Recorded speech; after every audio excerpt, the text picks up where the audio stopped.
People who've seen someone get fired on the first day. Why were they fired?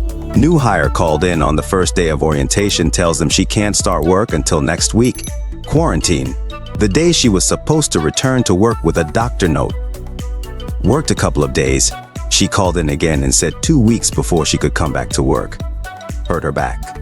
She worked the first 2 days after her leave was up and called in the next day saying it would be another week before she could come back to work. At that point, they had reviewed some security footage for law enforcement, unrelated, and caught her stealing. Not from the company, but from another employee. She was fired. 2 days later, her husband shows up to surprise her at work with a homemade dinner. Boss has to deal with it. Apparently, she was telling him she was working a lot of hours for the last month and a half.